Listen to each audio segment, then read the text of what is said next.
Olá, olá, olá. Eu sou Ednilson Lourenço de Moraes e direto da Central da Divulgação da Filosofia e suas associações no Brasil. Teremos uma aula de psicologia científica dentro do curso de filosofia. Vamos falar assim da teoria do condicionamento junto ao médico e fisiologista. Pavlov, Ivan Pavlov. E eu vou trazendo assim um texto assim, do qual eu vou fazendo uma analogia para depois assim fazer o fechamento dessa teoria do condicionamento, não é? E o texto, o assunto é por que o elefante não foge. Vamos refletir, vamos comparar a toda essa reflexão assim colocada da teoria do condicionamento dentro de uma aula assim de psicologia científica, da qual a gente vai abordar assim, abarcar as ciências humanas dentro assim da filosofia na sua reflexão, não é? Veja só. Por que o elefante não foge? É o texto assim que eu vou ler para vocês para refletir, depois vamos abarcar isso daqui, não é? Você já observou um elefante no circo? Durante o espetáculo, o enorme animal faz demonstrações de forças descomunais. Mas antes de entrar em cena, permanece preso, quieto, contido, somente por uma corrente que aprisiona. Uma de suas patas há uma pequena estaca cravada no solo. A estaca é só um pedaço de madeira. E ainda que a corrente fosse grossa, parece óbvio que ele, o elefante, capaz de derrubar uma árvore com sua própria força, poderia com facilidade arrancá-la do solo e fugir. Que mistério! Por que o elefante não foge? Há alguns anos descobri que, por sorte minha, alguém havia sido bastante sábio para encontrar a resposta. O elefante do circo não escapa porque foi preso a uma estaca ainda muito pequeno. Fechei os olhos e imaginei o pequeno recém-nascido preso. Naquele momento o elefantinho puxou, forçou, tentando se soltar, e apesar de todo o esforço, não pôde sair. A estaca era muito pesada para ele. E o elefantinho tentava e nada. Até que um dia, cansado, aceitou o seu destino. Ficar amarrado na estaca, balançando o corpo de lá para cá, eternamente, esperando a hora de entrar no espetáculo. Então, aquele elefante enorme não se solta porque acredita que não pode. Para que ele consiga quebrar os grilhões, é necessário que ocorra algo fora do comum, como um incêndio, por exemplo. O medo do fogo faria com que o elefante, em desespero, quebrasse a corrente e fugisse. Isso muitas vezes acontece conosco. Vivemos acreditando em um montão de coisas que não podemos ter, que não podemos ser, que não podemos fazer, que não vamos conseguir, simplesmente porque quando éramos crianças e inexperientes, algo não deu certo, ouvimos tantos nãos, que a corrente da estaca ficou gravada na nossa memória com tanta força que perdemos a criatividade e aceitamos o sempre foi assim. Poderia dizer que o fogo para nós seria a perda de um emprego, doença de alguém próximo sem que tivéssemos dinheiro para fazer o tratamento, uma oportunidade que exige uma atitude, ou seja, algo muito importante que nos fizesse sair da zona, da área de conforto. A única maneira de tentar de novo é não ter medo de enfrentar as barreiras. Colocar muita coragem no coração e não ter receio de arrebentar as correntes. Não espere que o seu ciclo pegue fogo para começar a se movimentar. Vá em frente. Como podemos assim observar esse texto assim de um modo geral, não é? Ele nos coloca as situações assim que foram colocadas lá atrás psicologicamente, ou que de alguma maneira representou assim um grande assombro, não é? Marcou muito e nos deixou assim traços marcados para que trouxéssemos em etapas vindouras assim da vida, seja na adolescência, na fase adulta, não é? Ficou marcado e gravado. Podemos superar os obstáculos por vias assim dos nossos pensamentos. não é?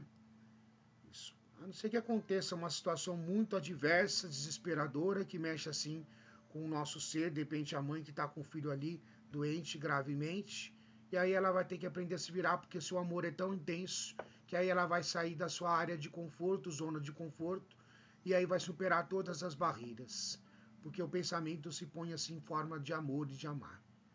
Aqui é apenas um exemplo. Mas vamos assim, meus caros. Vamos ao exemplo assim desse grande médico russo que criou a teoria do condicionamento clássico, Ivan Pavlov, médico e fisiologista russo, que foi premiado com o Prêmio Nobel de Medicina em 1904 por suas descobertas sobre fisiologia da digestão. Seu nascimento foi em 1849 e o seu falecimento, a sua morte, em 1936. Gostaria de adentrar diante disso, antes de falar dessa teoria dele assim, não é? Algumas de suas frases. Nunca pense que você sabe tudo. Por mais que você se valorize, sempre tenha coragem de dizer para si mesmo, eu sou ignorante. E uma outra frase assim de Pavlov, não é? Não se torne um mero registrador dos fatos. Tente penetrar no mistério de sua origem. Ivan Pavlov, não é? Buscar sempre a origem primeira. O que está causando isso? O que está causando aquilo? E outra frase de Ivan Pavlov. Estou convencido de que uma fase importante do pensamento humano terá sido atingida quando o fisiológico e o psicológico, o objetivo e o subjetivo, estiverem realmente unidos e resolvidos, eu estou colocando assim na minha parte os resolvidos, né? Quando os conflitos ou contradições entre a consciência e meu corpo estiverem sido resolvidos ou descartados. Olha só, meus caros, não é? Então, o objetivo e o subjetivo, os dois se agregarem. O corpo e as questões psicológicas, quando o corpo fala assim, de alguma maneira o corpo fala, ele está cansado.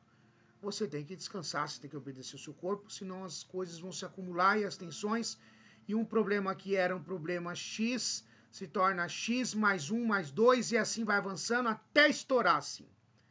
Então o corpo fala, então obedeça esse corpo, não é? Porque alguma coisa está mal resolvida e precisa ser resolvida. Uma doença começa pequena e vai se transformando numa doença maior, virando um tumor, um câncer, porque vai acumulando outras e outras. Então, assim obedece o seu corpo, vai buscar, vai se tratar, vai se amar, não é? Precisamos disso na nossa vida. Então, vamos assim ao que Ivan Pavlov, esse russo, diante da aula de hoje de Psicologia Científica, no curso de Filosofia, nos traz, não é? Ele vai trazer a teoria do condicionamento clássico, conhecida no mundo inteiro, não é? E aí, essa teoria do condicionamento clássico trata-se de um estímulo que é neutro e ele passa a ser condicionado. Então, digamos que ele é estável e depois, com várias coisas que são reflexo, passa a ter um condicionamento. Então, nós temos um estímulo incondicionado, a comida. Depois, nós temos uma resposta incondicionada, a salivação. E temos esse estímulo condicionado, que é a salivação, e aí ele vai trabalhar com animais, para trabalhar essa questão toda digestiva, Ivan Pavlov. Então tem a salivação mais a campainha. E aí nós temos uma resposta condicionada. Vamos traduzir em miúdos o que isso significa. Através de uma teoria, de uma observação que ele mesmo fez, junto com as suas pesquisas científicas, por isso médico, não é? Veja só. Então ele tem lá um animal e aí ele toca uma campainha. Conforme o toque da campainha, o animal já observou tanto que aquele toque é, por exemplo, para lhe dar comida ou água, ou seja lá o que for. Não é? O animal já percebe. E aí ele começa a salivar. E aí ele trabalha toda essa questão de estímulo. Fazendo uma comparação com o primeiro texto que eu trouxe aqui, no caso do elefante. Não é? E aí essa aula de psicologia científica, não é? Dentro do curso de filosofia. Muitas coisas, psicologicamente, nós já temos condicionada. tal como o exemplo desse elefante que eu trouxe assim. Ele é pequeno e ele tenta sair da estaca, que está ali, que é um pedaço de madeira cravado no solo, e não consegue. E aí ele fala, eu nunca mais vou conseguir. Fica gravado na memória dele. E quando ele é um limante com uma força descomunal, ele acredita que não pode mais, sendo que ele poderia. Nós somos capazes de superar muitas coisas. E temos que vencer esses traumas, essas coisas que trouxemos lá atrás, superando. Porque senão nós seremos condicionados a tudo isso e ficaremos presos a isso. E acharemos que nunca poderemos conseguir, porque de repente o próprio ambiente, o lugar que estamos, já tudo coopera assim de uma maneira negativa, a achar que não podemos assim superar. Então que a gente possa, não é? Superar essas barreiras assim, de situações agradáveis ou situações adversas, porque alguns comportamentos são reflexos incondicionados.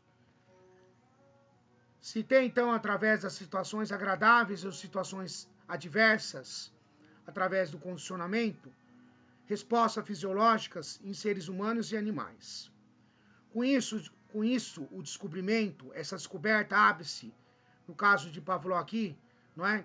O caminho para o desenvolvimento da reflexologia e psicologia comportamental, ajudando no tratamento de várias fobias e doenças. Então a teoria dele vai avançar para ajudar, inclusive, a tratar, diante de um consultório psicológico, psiquiátrico, não é? Essas doenças, essas fobias, das quais, assim, de uma maneira toda sistemática, isso a ser desenvolvida, a ser analisada, trabalhando junto com as ciências humanas e a ciência científica, juntando, fazendo a junção das duas para trabalhar o comportamento, assim, dentro dos seus reflexos e dentro, assim, do que foi e do que está sendo condicionado. Ednilson Lourenço de Moraes, direto da Central da Divulgação da Filosofia e suas associações do Brasil. Uma aula de psicologia científica dentro do curso de filosofia. Um abraço.